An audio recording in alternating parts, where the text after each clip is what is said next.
అందరికీ నమస్తే. కొంత గ్యాప్ తర్వాత కేసీఆర్ కనిపించింది బయటికి. కేసీఆర్ వీడియో బయటకు వచ్చింది.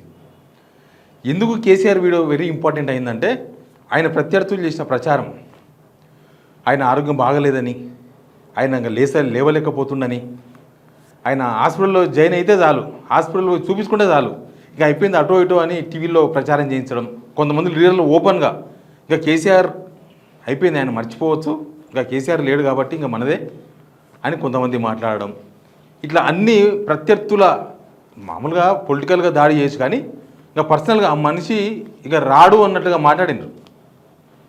ఒక వీడియో వచ్చింది, జూబ్లీహిల్స్ క్యాండిడేట్ను అందరికన్నా ముందు ప్రకటించారు. మాగంటి గోపినాథ్ భార్యకే టికెట్ ప్రకటించారు ఆ మీటింగ్ తర్వాత. ఇక అసలు దీన్ని ఏ విధంగా విశ్లేషించాలి? ఎందుకంటే ఆ వీడియోలో కేసీఆర్ చాలా స్టాండర్డ్గా, చాలా కాన్ఫిడెంట్గా కనిపిస్తున్నాడు. ఏదో ప్రత్యర్థులు చేసే ప్రచారానికి తలగ్గకుండా అవన్నీ లైట్ తీసుకున్నట్టుగా అనిపించింది. సరే, ఏదైనా సరే చూద్దాం. ఒకసారి వీడియో షేర్ చేయండి, సబ్స్క్రైబ్ చేసుకోవడం మర్చిపోవద్దు. ఫస్ట్ వీడియో చూడండి, తర్వాత మాట్లాడదాం.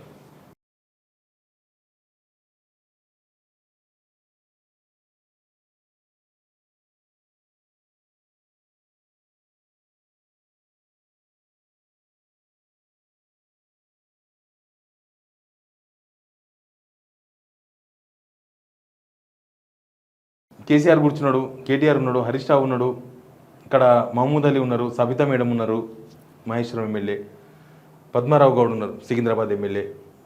బాగానే జరిగింది మీటింగు. ఈ మీటింగ్ తర్వాతనే జూబ్లీహిల్స్ క్యాండిడేట్ ప్రకటించారు. మాట్లాడుతున్నారు వీళ్ళంతా. ఆయన కూడా చాలా చూసినరా ఎంత యాక్టివ్ ఉన్నారు. కానీ ప్రత్యర్థులు ఎందుకు చేసిన మరి ప్రచారం? ఇప్పుడు కేసీఆర్ ప్రభుత్వంలో జరిగిన వైఫల్యాల మీద జనాలకు చెప్పొచ్చు, గవర్నమెంట్ ఉంది కాబట్టి తెలిస్తే అవన్నీ ప్రచారం చేయొచ్చు. కానీ ఆయన ఆరోగ్యం మీద ఎందుకు తప్పుడు ప్రచారం చేసిన వీళ్ళు? కేసీఆర్, అందరు కేసీఆర్ అంటున్నారు. యూరియా లైన్లో ఇవ్వడాలు, యూరియా బస్తాల కోసం ఇవ్వడ రైతులు కేసీఆర్ అంటున్నారు. ఇల్లు కొలవడానికి కేసీఆర్ అంటున్నారు. ఏడవైనా కేసీఆర్ అంటున్నారు. ఏం చేయాలి మరి? అందుకే కేసీఆర్ మీద ఒక దుష్ప్రచారం చేయాలి. కేసీఆర్ను ఎవరైతే కేసీఆర్ అంటున్నారో జనము, వాళ్ళకి కేసీఆర్ ఆరోగ్యం బాగాలేదని చెప్పి డైవర్షన్ చేయాలని ఒక ప్రయత్నం చేసినట్టు కనిపిస్తుంది. సరే, అది రాజకీయంలో భాగమైతే అట్లాంటి రాజకీయాలను మనం ప్రోత్సహించకూడదు కూడా. వాళ్ళు చేసిన తప్పుల మీద ఈ గవర్నమెంట్ ఏమైనా చేస్తే ఖచ్చితంగా మనం గవర్నమెంట్ సపోర్ట్ చేయాలి. కానీ ఆయన చచ్చిపోతే బాగుండే, ఈయన లేకపోతే బాగుండే, ఈయన ఇంకేమైనా అయితే బాగుండే అని కోరుకునే తోళ్ళను అస్సలు ప్రోత్సహించవద్దు మనం. సరే, ఏమైనా కూడా ఏంటి అసలు కేసీఆర్లో ఒక కాన్ఫిడెంట్ ఎందుకు అనిపిస్తుంది? ఆయన చాలా కాన్ఫిడెంట్గానే అందరికన్నా ముందు అభ్యర్థిని ప్రకటించింది కదా. అధికార పార్టీ అభ్యర్థిని ప్రకటించాలి ఇప్పటి వరకు. బీజేపీ వాళ్ళు ప్రతిపక్షం ప్రయత్నం చేస్తుంటారు వాళ్ళు ఎవరినోరు పెంటికి. కానీ ఇక్కడ ఇవన్నీ చూసిన తర్వాత ఇక్కడ ఏం చర్చ జరిగిందని చాలా ఇంపార్టెంట్ కదా.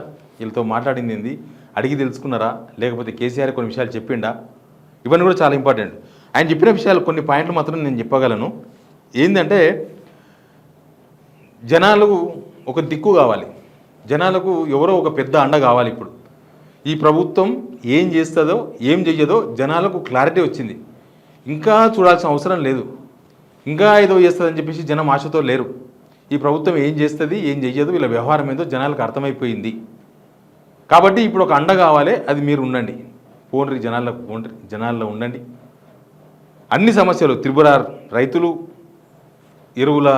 రైతుల సమస్యలు, నిరుద్యోగుల ఇష్యూసు, ప్రైవేట్ ఉద్యోగుల ఇష్యూస్, ప్రభుత్వ ఉద్యోగుల సమస్యలు, ఇట్లా చాలా ఉన్నాయి తెలంగాణలో. వాటి అన్నింటినీ కూడా మీరు అడ్రస్ చేయండి. ఆ ఛాన్సు బీఆర్ఎస్కి మాత్రమే ఉంది. మీరు వెళ్ళండి జనాలకి, మీ ప్రయత్నం మీరు చేయండి అని. తెలంగాణ భవన్కి ఇంతమంది జనం వస్తున్నారు, ఇన్ని చేరికలు జరుగుతున్నాయంటేనే ప్రజల్లో ఎంత అసంతృప్తి ఉందో అర్థం చేసుకోవచ్చు. రాజకీయాలకు ఇంపార్టెన్స్ ఇవ్వద్దు, కేవలం ప్రజలకు అండగా ఉండే ప్రయత్నం మాత్రమే, ప్రజల కోసం కొట్టాడే ప్రయత్నం మాత్రమే చెయ్యండి. కేసుల గురించి కూడా ఏం పట్టించుకోవద్దు. కేసులన్నీ కూడా జనం చూసుకుంటారు. కేసుల గురించి మీరు ఎవరు టెన్షన్ పడొద్దని కూడా కేసీఆర్ వాళ్ళకి చెప్పినట్టు చెప్తున్నారు. ఏంటి అసలు ఏమైంది వీళ్ళకి? ఎందుకు కేసీఆర్ అంత కాన్ఫిడెంట్గా చెప్పింది విషయాలంటే, కేసీఆర్ ఇప్పుడు కాంగ్రెస్లో ఉన్న వాళ్ళు ఎవరిని రేవంత్తో సహా కలిపి ఒక సమవుజ్జిగా చూస్తలేడు. ఆయన నాకు ఎవరు సమవుజ్జి లేవు అని అనుకుంటున్నాడు ఆయన. కనీసం వీళ్ళు సమవుజ్జి అని నిరూపించుకున్న ప్రయత్నం కూడా ఎక్కడ చేస్తలేరు. ఎలక్షన్స్ ముందలంటే 10 సంవత్సరాలు గవర్నమెంటు జనాల్లో వ్యతిరేకత వచ్చింది, మార్చాలనుకున్నారు, వీళ్ళు ఇచ్చిన డబల్ హామీలు వాటన్నిటిని చూసి కాంగ్రెస్ ఓటేసిండ్రు. బట్ వీళ్ళు ఏం చేస్తారనేది జనం ఎదురు చూసిండ్రు, కానీ అదేం కాలేదు. కాంగ్రెస్కి వచ్చినా కూడా బొటాబొటి సీట్లే కదా, పెద్ద సీట్లేం రాలేదు. కానీ అదంతా పోయింది. వీళ్ళు సీఎం క్యాబినెట్ నిర్ణయించిన తర్వాత, ప్రభుత్వం వచ్చిన తర్వాత రేవంత్ రెడ్డి గారి భాష, రేవంత్ రెడ్డి గారి అటిట్యూడు ఇవన్నీ చూసిన తర్వాత కేసీఆర్ లైట్ తీసుకున్నాడు. మాట్లాడవాళ్ళేమో ఈయన గురించి. ఫస్ట్ కేసీఆర్ ఒక మాట అన్నాడు ఒక టీవీ ఛానల్లో, ఒక చిన్న వయసు మంచి అవకాశం వచ్చింది, తెలంగాణ బాగోయాలని కోరుకుంటున్నా అని ఒక పెద్ద మనిషిగా చెప్పేసిండు.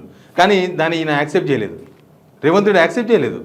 ఆయనకు మంచి చేస్తే మంచి అవకాశం వచ్చిందంటే కూడా యాక్సెప్ట్ చేయలేదు. తర్వాత పొట్టు తెచ్చింది కేసీఆర్ తర్వాత రేవంత్ రెడ్డి పేరు తీయడం మర్చిపోయింది, అవసరం లేదు ఈయన ఇంతకుమన్నా అవసరం లేదని.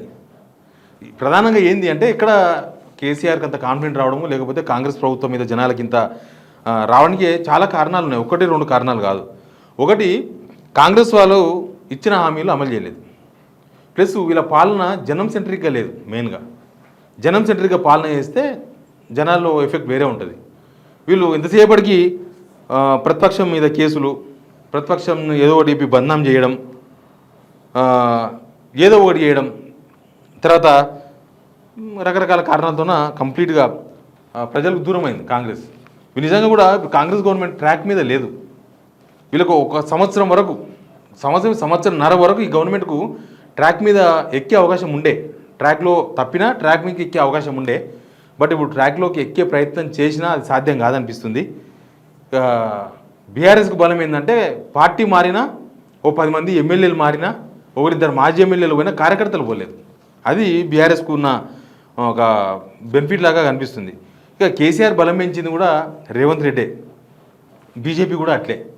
ఇప్పుడు రేవంత్ రెడ్డి ఏమో వచ్చిన అవకాశం వినియోగించకుండా అనవసరంగా టైం అంతా వేస్ట్ చేసుకుంటా వాళ్ళని ఏదో కేసులు ఇరికించేస్తే జనమంతా నావైపు వస్తారని ఇట్లాంటి పిచ్చి ఆలోచన చేయడం, వాళ్ళ మీద ఏదో ఒక బట్టగాల్చి వాళ్ళ మీద వేస్తే, ఒక బదనాం చేస్తే జనమంతా కాంగ్రెస్ వైపు ఉంటారని చెప్పేసి ఇట్లాంటి పిచ్చి రాజకీయాలు చేయడం, దీంతో అనవసరంగా 2 సంవత్సరాల టైం అంతా వేస్ట్ చేసింది రేవంత్ రెడ్డి. ఆ బీజేపీ వాళ్ళకి 8 మంది ఎంపీలను గెలిపిస్తే వాళ్ళు చెదరగప్పుకొని పండుకున్నారు. అసలు బీజేపీ వాళ్ళు ఈ అవకాశాన్ని వాళ్ళు కూడా వినియోగించుకోలేదు. అసలు బీజేపీ ఎంపీలే కాదు, బీజేపీ ఫ్లో లీడర్ స్టేట్మెంట్ లేక చాలా రోజులైంది. బీజేపీ కార్యకర్తలే చాలా గందరగోళంలో ఉన్నారు.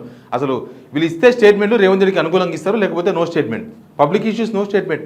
మొన్ననే కూలగొట్టిండ్రు బీజేపీలో. ఎవరన్నా మాట్లాడినరా? యూరియా ఇష్యూ ఏమన్నా మాట్లాడినరా? గ్రూప్ 1 ఇష్యూ ఏదో మాట్లాడినరా?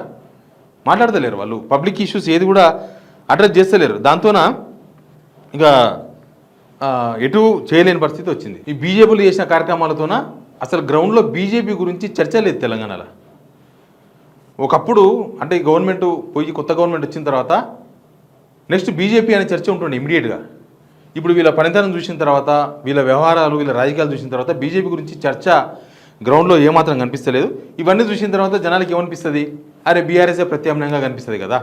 ఇక్కడ రేవంత్ రెడ్డి ఫెయిల్ కావడం, సేమ్ టైం బీఆర్ఎస్ యాక్టివిటీ చేయడం, సమస్య ఏదైనా వస్తే బీజేపీ సపోర్ట్ చేయకుండా ఉండడం, ఇవన్నీ కూడా చూసిన తర్వాత ఇంకా జనాలు కూడా బీఆర్ఎస్ అయితే బెటర్ ఏమో అని మళ్ళీ బీఆర్ఎస్ వైపు చూడడం మొదలుపెట్టిండ్రు.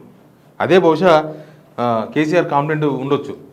ఈ కాంగ్రెస్ పొజిషన్ ఏముందంటే ఇప్పుడు ఎందుకు ట్రాక్ దిగింది, ఎందుకు ట్రాక్ ఎక్కలేని పరిస్థితిలో ఉంది, ఎందుకు ఈ గవర్నమెంట్ ఇంకా ట్రాక్ ఎక్కదు అని చెప్తున్నానంటే, కనీసం లోకల్ బాడీ ఎలక్షన్స్ కూడా పెట్టలేని స్టేజ్కి పోయింది గవర్నమెంట్. లోకల్ బాడీ ఎలక్షన్స్ పెట్టాలంటే కూడా గజగజ ఉనికిపోతున్నారు. అసలు వికలాంగులకు 6,000 రూపాయల పెన్షన్, తర్వాత ఒంటరి మహిళలకు, వృద్ధులకు 4,000 రూపాయల పెన్షన్ కూడా ఇవ్వక మోసం చేసింది వాళ్ళని. ఇక వాళ్ళని కూడా మోసం చేసిన తర్వాత ఈ ప్రభుత్వం ఎందుకు అనే ఆలోచన ఎవరికైనా వస్తుంది. తర్వాత సొంత పార్టీ ఎమ్మెల్యేలే లేఖల ద్వారా, లేకపోతే పేపర్లో ఆర్టికల్స్ రాయడం ద్వారా అసలు ఈ ప్రభుత్వం ఎట్లా ఫెయిల్ అయింది, అసలు ఎందుకు గ్రామాలను పట్టించుకుంటలేదు, అసలు ఏంటి పరిస్థితి అని వాళ్ళే ఎదురు తిరుగుతున్నారు ఎమ్మెల్యేలే. ఇక ఎమ్మెల్యేలే ఎదురుతున్న పరిస్థితుల్లో ఏమనిపిస్తుంది? అసలు రేపు ఇప్పుడే ఇట్లా ఉంది సిచ్యువేషన్. ఇంకొక సంవత్సరం తర్వాత ఈ ఎమ్మెల్యేలు ఎదురు తిరగడం కాదు, ఇంకొకలాగా ఉంటుందేమో వాళ్ళ పరిస్థితి అనిపిస్తుంది. ఇట్లా అన్ని రకాల వర్గాల ప్రజలందరూ కూడా ఏదో ఒక ఇష్యూ, ఏదో ఒక సమస్య, ఆ సమస్యను ప్రభుత్వమే సృష్టించడం, ఆ సమస్యలో వాళ్ళని వడేయడం, వాళ్ళను ఇంకా అనగదొక్కడం, కొత్త సమస్యలు. వీళ్ళకు కనీసం వృద్ధులకు పెన్షన్ కూడా ఇవ్వలేని ప్రభుత్వం మూసీలో 1,50,000 కోట్లు పెట్టి మూసీ కడతాం, అటుకెళ్ళి అన్ని కూలగొడతామంటే కనీసం కూలగొడితే ఈ ప్రభుత్వం ఆదుకుంటుందన్న నమ్మకం కలగాలి కదా వాళ్ళకి. ఆ నమ్మకం కూడా కల్పించలేకపోయింది. ఇట్లా ప్రతి రంగానికి ఈ కాంగ్రెస్ ప్రభుత్వం మీద ఎంత నమ్మకంతోనైతే ఓట్లు వేసినారు జనము, ఆ నమ్మకాన్ని ఒమ్ము చేసుకున్నారు వీళ్ళు. ఆ నమ్మకాన్ని నిలబెట్టుకునే ప్రయత్నం చేయలేదు. దానికి వీళ్ళకు ఎక్స్పీరియన్స్ లేకపోవడమా, లేకపోతే గ్రూప్ పంచాయతీలా, లేకపోతే దీపం ఉన్నప్పుడే ఇల్లు చక్కబెట్టుకోవాలనుకున్న ప్రయత్నాలా, వీళ్ళ మధ్య కోఆర్డినేషన్ లేకపోవడమా, పరిపాలనలో ఇట్లాంటివన్నీ జరుగుతున్నాయా, ఈ సెటిల్మెంట్ల ఆరోపణలు ఇట్లాంటివన్నీ చాలా చాలా వచ్చిన తర్వాత ఈ ప్రభుత్వం నమ్మకం పోయింది జనాలకి. ఇక నమ్మకం పోయినప్పుడు జనం ఎటు చూస్తారు, అటు ఆల్టర్నేటివ్ ఎవరు అనే వైపు చూస్తారు. ఆ ఆల్టర్నేటివ్ ఎవరు అని చూసినప్పుడు కాంగ్రెస్ వైఫల్యాలు, లేకపోతే బీజేపీలు చేస్తున్న ప్రయత్నాలు కనిపిస్తాయి. బీజేపీ కూడా మంచి స్కోప్ ఉండే, బీజేపీ ట్రాక్లో ఉంది, ఏం ట్రాక్ తప్పలే. కానీ ఇప్పుడైతే ప్రస్తుతానికి బీజేపీ గురించి చర్చ లేదు గ్రౌండ్లో.